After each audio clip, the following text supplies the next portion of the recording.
Good stuff. Right, so now, without further ado, it's time to move on from that three-part opening that we've given you into our first key session, our first high-level debate here at the summit this year, the session on the Critical Raw Materials Act and Policy Meets Industry. So could we welcome up to the stage, please, with a very, very big round of applause, ladies and gentlemen. A big one, I mean a big one, our panelists.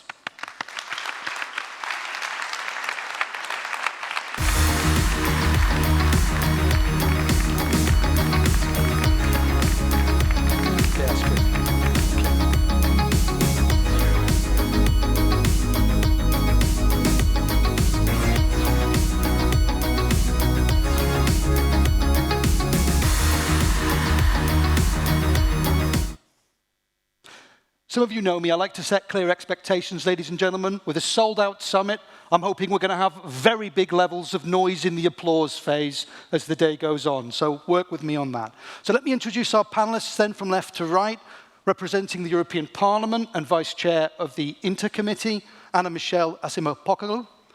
Next, Koen, the Director General of DG International Partnerships, DG INPA at the European Commission.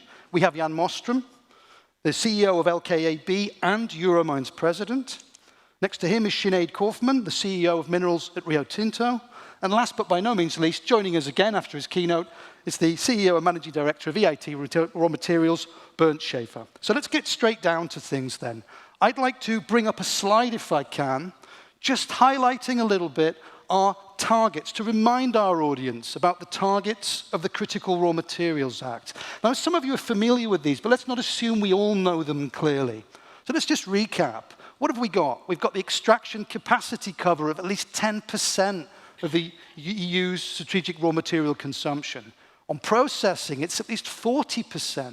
On recycling, it's at least 25%, a raised ambition there. And also in terms of diversification of supply, not more than 65% of consumption of each strategic raw material should come from a single third country. So they're the targets we're working towards. With that in mind, let's get straight in then to our panel.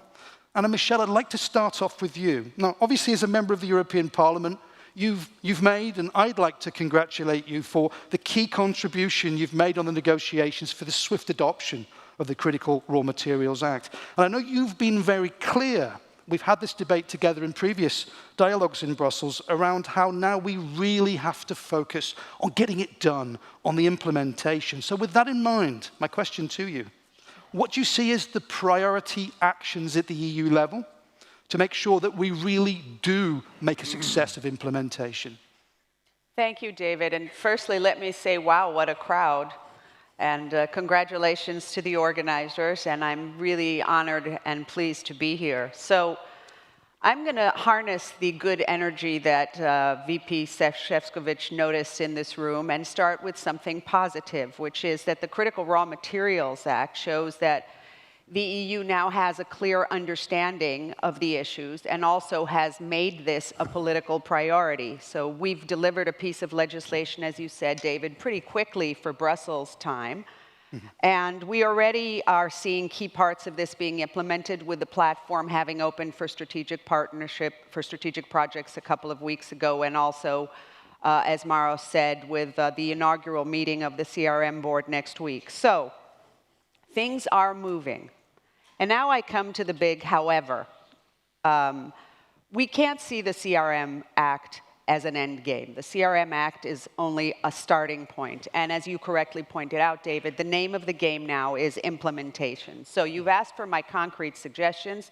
I have organized these suggestions around the CRM Act acronym. So I'll start with C, coherence. The CRM Act does not exist in a legislative vacuum. Far from it. There is a plethora of legislation, from water regulation to soil and waste management to 2,200 pages of chemical policy legislation. So what we need, David, is regulatory alignment to eliminate the complexity of all this stuff, to provide investment predictability, and also to ensure that there are no adverse effects on competitiveness. You may have heard of this notion of a competitiveness stress test. And this is one of the reasons why industry has been asking for an executive vice president who will have a horizontal view across all the DGs on this. So C for coherence, I move to R, relationships. We can't do this alone. We need to diversify our supply chains, and we also need to work on projects internationally. We need an assertive trade agenda.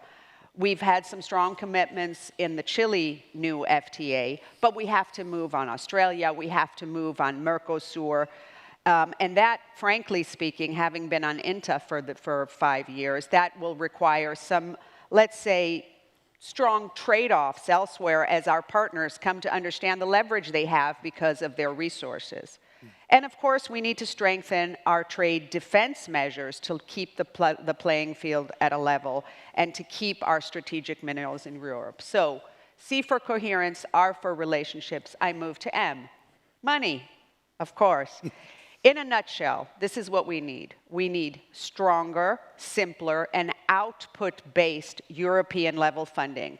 As Mauro said, there's now a CRM fund in Italy, in Germany, in France. What we need is an EU-level CRM financing framework that can help us both get projects off the ground, but also reduce the costs for our producers. It's not enough just to select all these strategic projects and put a stamp on them. They actually have to materialize. And my biggest suggestion to you was that you turn your projects into flagships for all of this. And I'll only touch on the energy, let's say, price conundrum, which could be greatly alleviated by further support to power purchase agreements, to contracts for difference, and also we need continued support and compensation for indirect costs. So in short, to deliver, let's work on legislative coherence, let's work on strengthening and expanding our international partnerships, and let's find the money to move forward. Okay, a clear CRMA from you, thank you. So Koen, I'm going to move on to you. Vice President Šefčovič touched upon this in his interview just now. In the last 3 years, the Commission's put a lot of effort, obviously, into supporting sustainable investments in the sector. And these strategic partnerships between the EU and its like-minded countries provide, obviously, and promise a strong future contribution to our resilience on raw materials.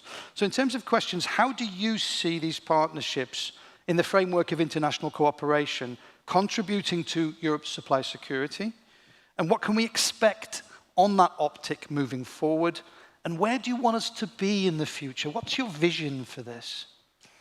Well, thanks a lot, David, and very good to be here. And I think indeed, we've heard it from the Executive Vice President, and Michel has just mentioned it as well.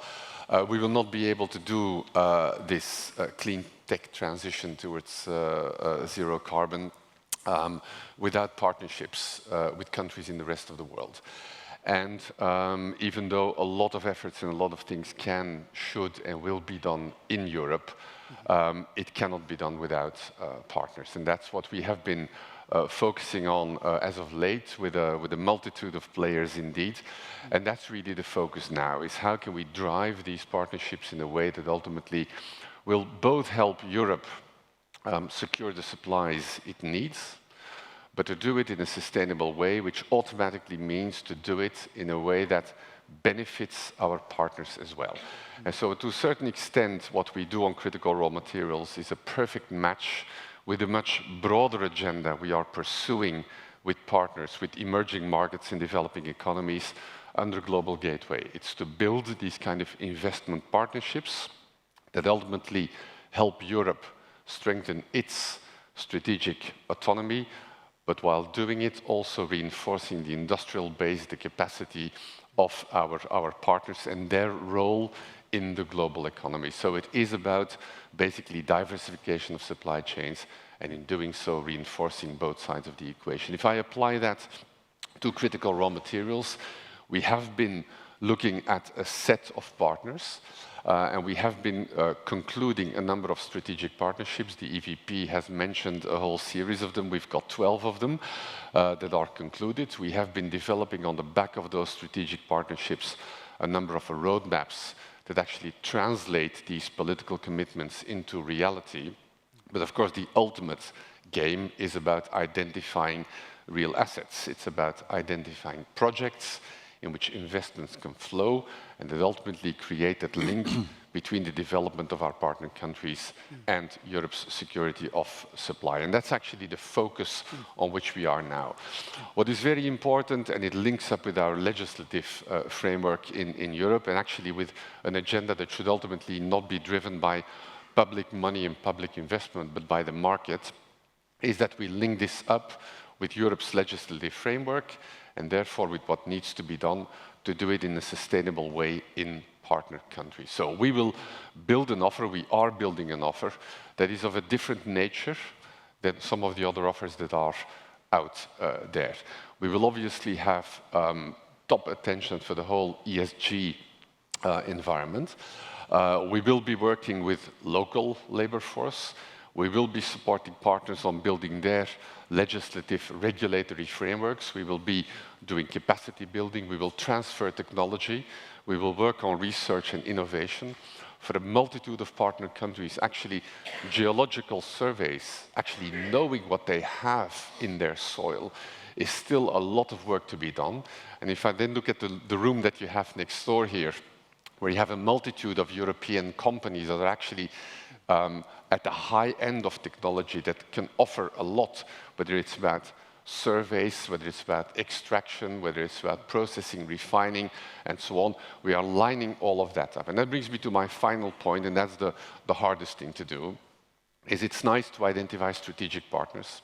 It's good to identify projects, but ultimately you need to deliver.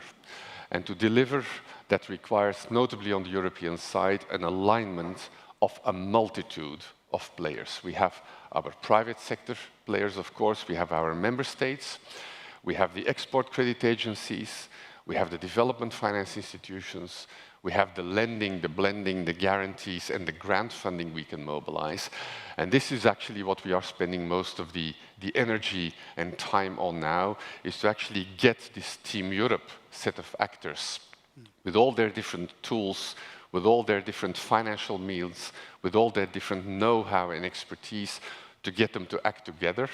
And that's also why we have been creating a number of funds and facilities that can actually support it. And very soon we will launch a new one, the Critical Raw Materials Facility, which will be implemented by, indeed, EIT, Raw Materials, and EIT Energy, which we will deploy precisely to look at pipeline generation, project generation, look at funding pre-feasibility studies, and look at linking specific projects up with the wide variety of de-risking instruments we have. So that's the agenda we have ahead. If I may, just play a little devil's advocate here, just super briefly with you. Yeah.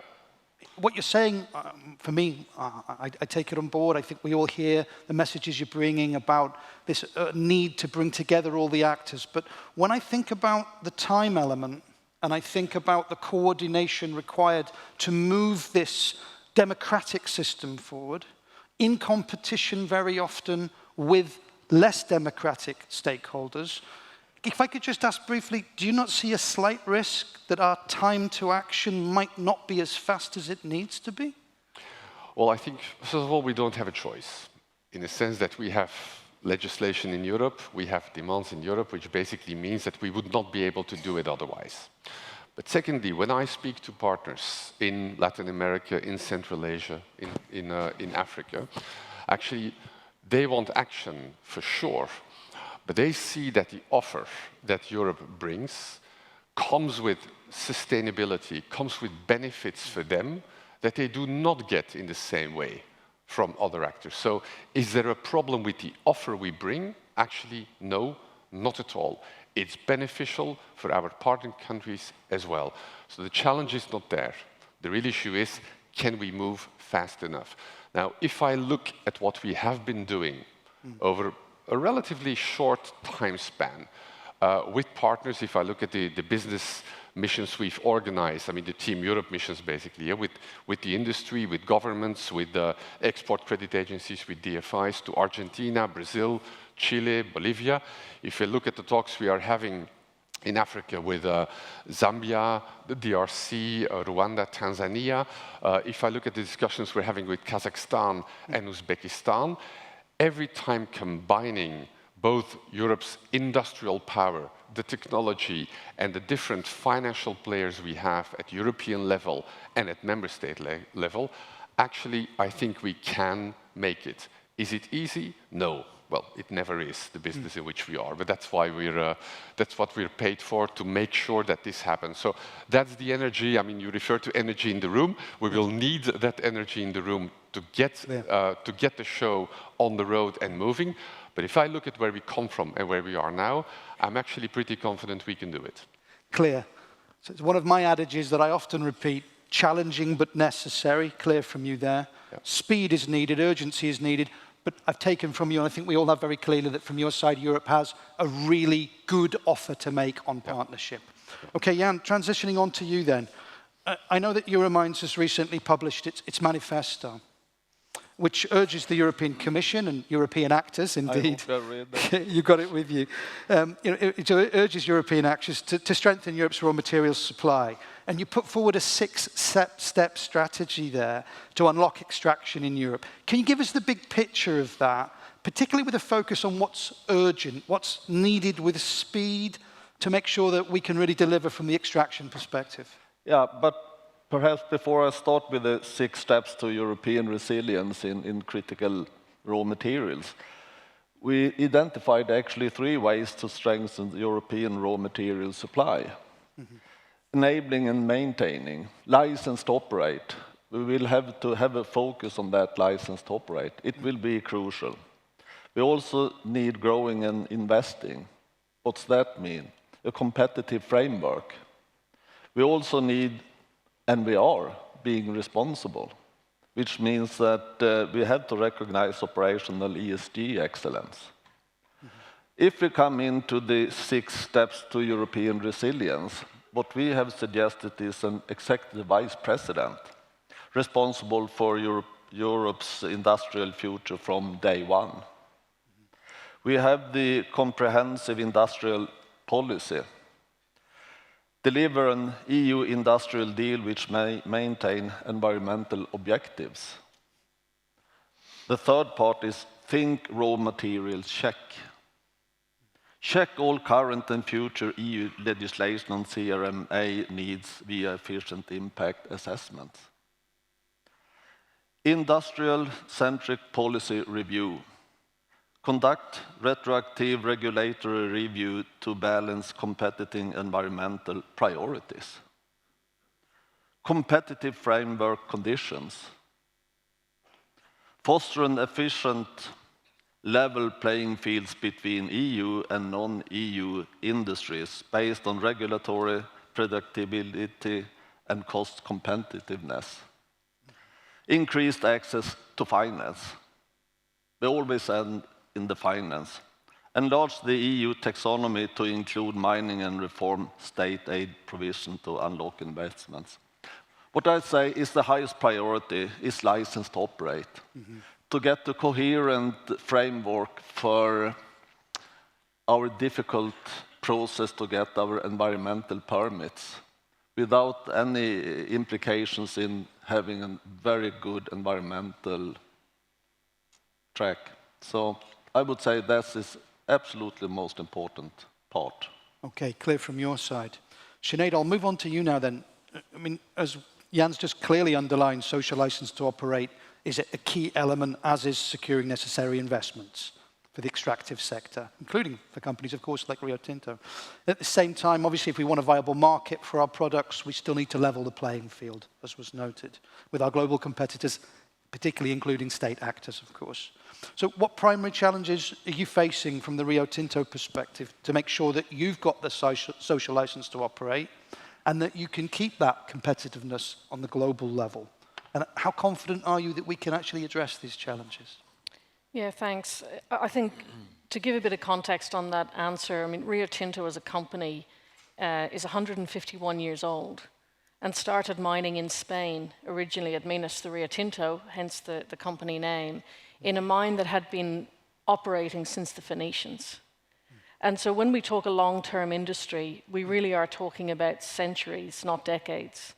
And for a lot of mines, particularly when they start operating, we have to think in a really long-term way. The mines last through multiple generations between discovery, operations, and then closure, and beyond that as well. And so community acceptance is key, and it also changes as societal expectations change over time.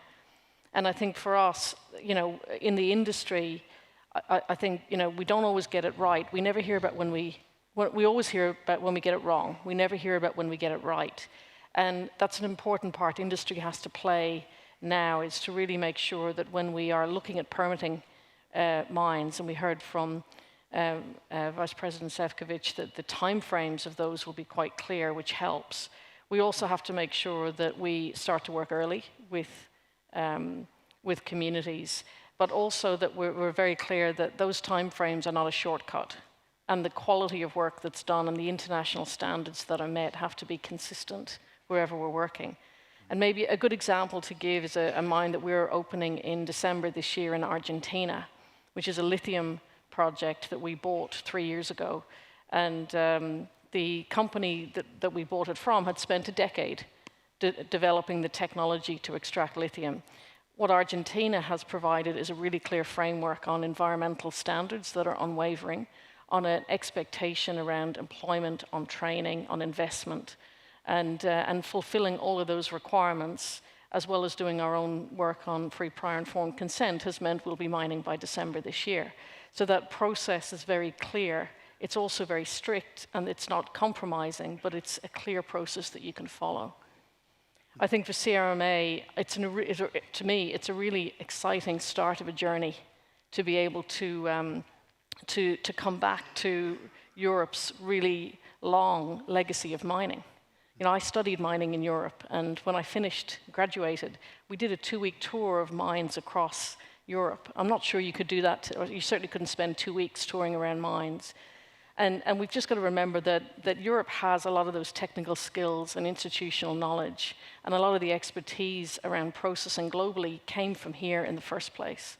A lot of talent now is exported to other countries where mining and processing is key. And so regaining some of that is really important as part of the CRMA journey. And finally, I would say on what makes it a success is when we talk about mines taking an average of 15 years to come online from discovery. That's assuming everything goes well. It can often take a lot longer. We need to make sure that we have a competitive landscape for companies to be able to come and invest in a way that they have to get that community support. They have to have a regulatory framework that is predictable, because when you're investing something, often billions of dollars, in something that takes decades to sometimes decades to see a return from, and a significant upfront capital investment in a publicly listed company, there needs to be a level of security to those investments. And I think CRMA can help us to do that, and give us the time to be able to do this work quite quickly as well. Okay, clear, thank you. So Bernd, moving on to you then. I mean, obviously EIT Raw Materials is an enabler in making the Critical Raw Materials Act happen in reality. What are your reflections on what you've heard from the Parliament, from the Commission, from industry so far in our discussion? Well, my first observation, as in many of these sessions, is that we can all agree that we agree. And I think there is no dissent here anymore. I think Anne-Michelle put it very nicely by saying we are now needing to go from understanding to implementation. That's at least my takeaway there. And I think many of the aspects that are around this, like the deregulation, like a debureaucratization, also joining forces, working on the international partnerships is key. It's one of the most important short-term ingredients that we see, next to, of course, the need for stepping up investments and providing money to the sector. I think definitely we have to realize that we can't walk alone here.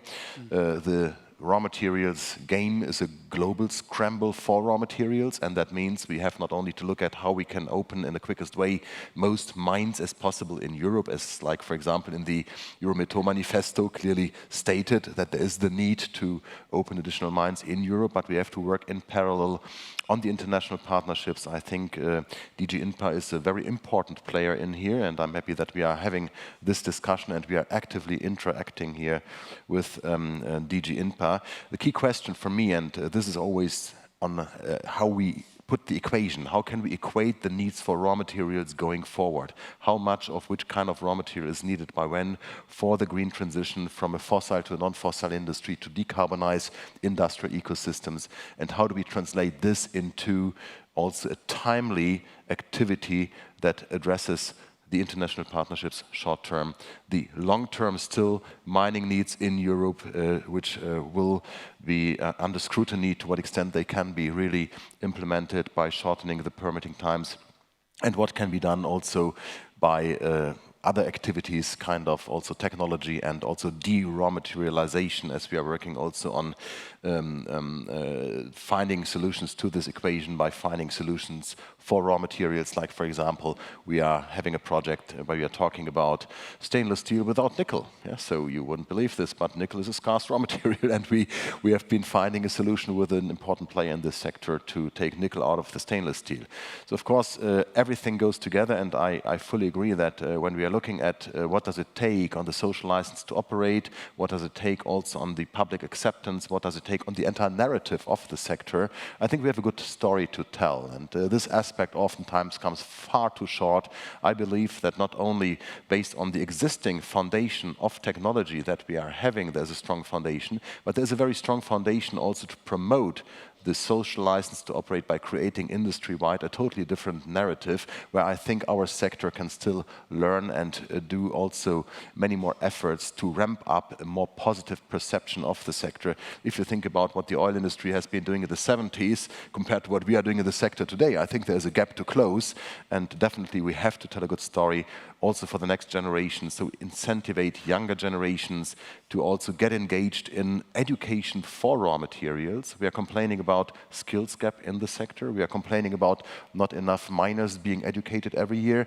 This is also, to some extent, a consequence of a very negative brown perception of the relatively green and high-tech raw materials sector. So I think when looking at the 1.2 million skills needed, projected by 2030 just for the renewables and electrification industry and the raw materials sector, we have to do a major effort. So we are not disconnecting the investments that we are undertaking by, let me say, the software that is needed to also operate those investments in the right way. And this certainly will also then cross-pollinate the thought process on how we can get this not in my backyard mentality, or rather better in my backyard mentality, that then also ultimately not only increases the social license to operate, but also the willingness to give permitting, because I think we can agree there is some kind of a triangle between social license to operate, political permitting, and at the same time also attracting finance, next to, of course, the offtake discussions. I heard the contract for difference argument here, which is a strong one, and we have to also certainly talk about mechanisms in there, which is no rocket science to establish this. We have been doing this in other places.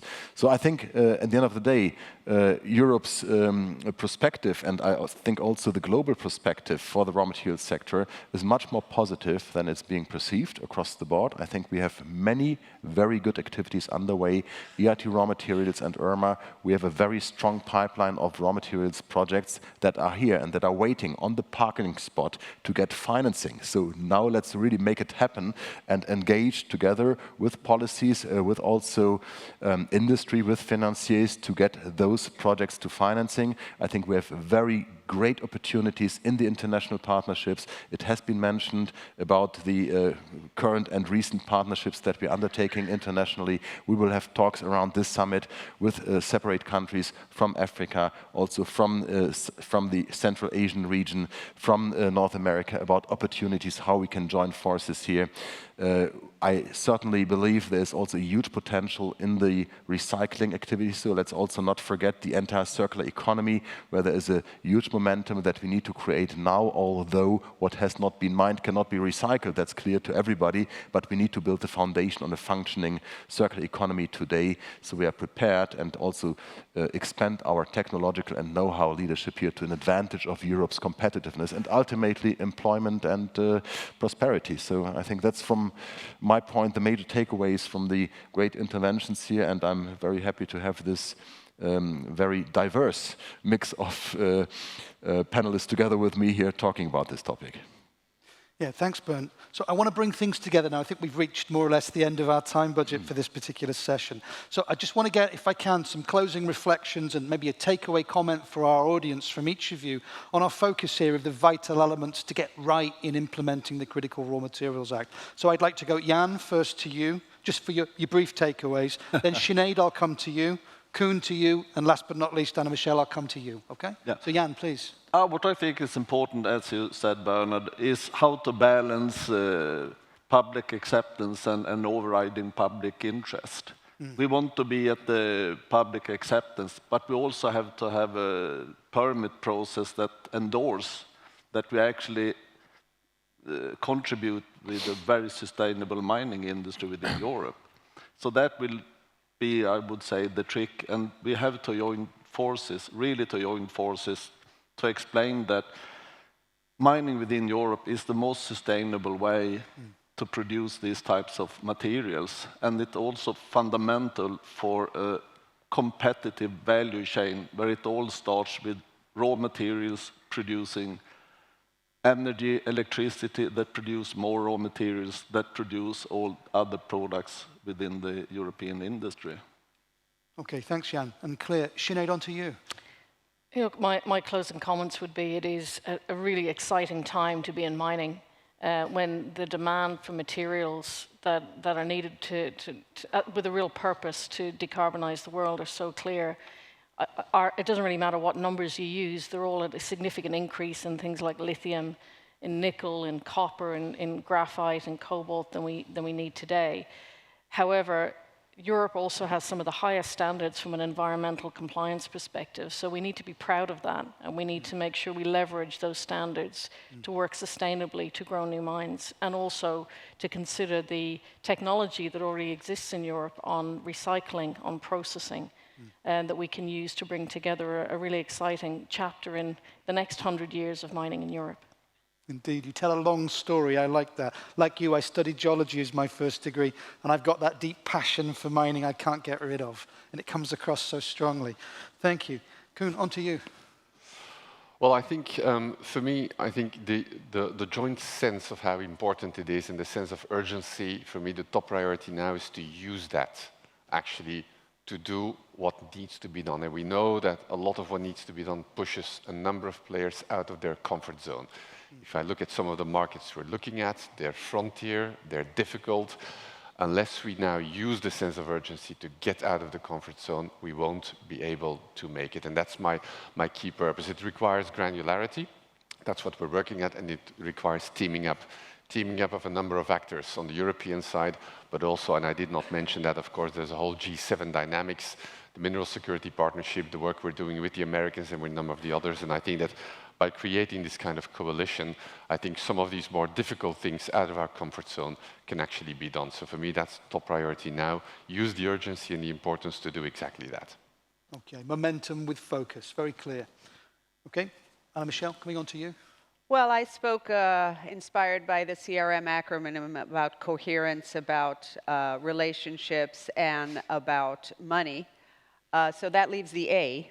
And I think that we have to be open that CRMs involve geostrategic considerations and, frankly speaking, just politics. So this is why I floated the idea of a critical raw materials ambassador or envoy or whatever you want to call them, somebody who would report to the college on these issues and somebody who would be more in charge of, let's say, the power politics and map not just the industrial considerations and challenges which the esteemed group of panelists have outlined today, but also the political developments that go along with this. A daunting task for sure, however, I think a necessary one if we want to keep the big picture in focus.